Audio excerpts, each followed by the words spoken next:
Mengapa banyak pensiunan Jenderal TNI jadi komisaris BUMN?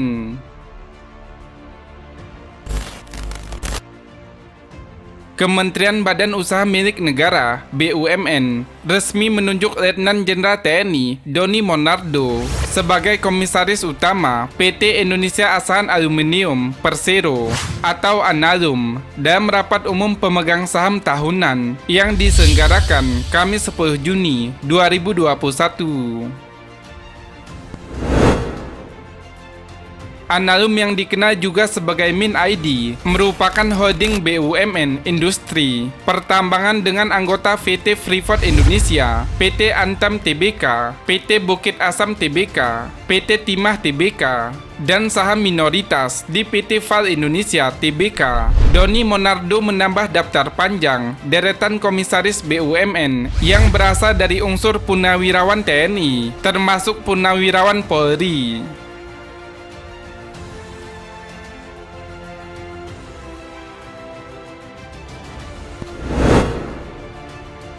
Guru Besar Ilmu Hukum Universitas Indonesia, Hikmahanto Juwana, mengungkapkan dari aspek hukum, kelembagaan dari BUMN memang tak ada yang dilanggar dalam penunjukan komisaris dari unsur mantan perwira tinggi TNI. Jadi sebagai komisaris BUMN, menurut Undang-Undang PT, maka tugas utamanya melakukan pengawasan.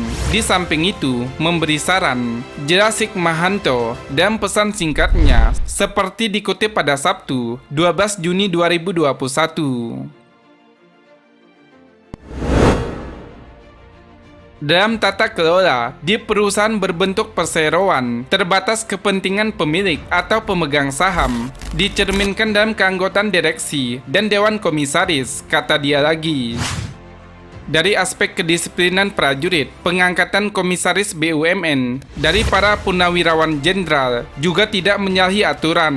Hal itu tertuang dalam Undang-Undang TNI. Bunyi pasal 1 menyatakan, prajurit hanya dapat menduduki jabatan sipil setelah mengundurkan diri atau pensiun dari dinas aktif keprajuritan.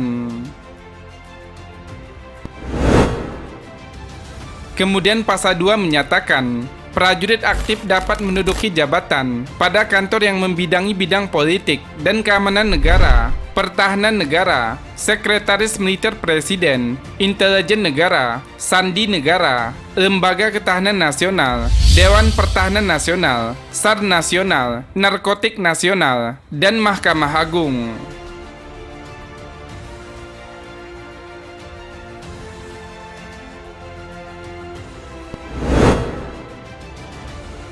Profesionalisme di BUMN.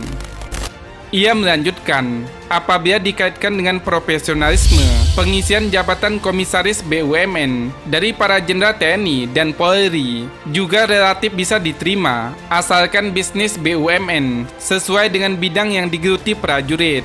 Dalam banyak kasus, lanjut Hikmahanto, peran komisaris BUMN dari unsur TNI kerap diperlukan, terutama yang menyangkut hubungan dengan instansi pemerintahan.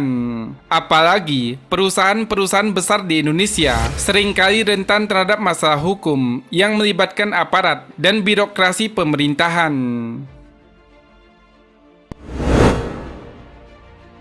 Sehingga, para komisaris dari mantan prajurit ini diharapkan bisa ikut membantu perusahaan menyelesaikan masalah-masalah hukum tersebut.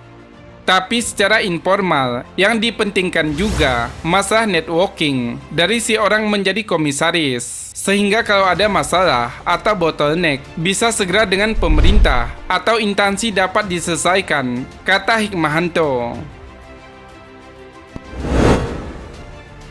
Menurut dia, komisaris ditempatkan Kementerian BUMN di perusahaan-perusahaan plat merah dan kepastiannya sebagai wakil pemerintah sebagai pemegang saham. Hal ini karena pemilik atau pemegang saham tidak dapat hadir dan mengelola perusahaan setiap saat, kata Hikmahanto.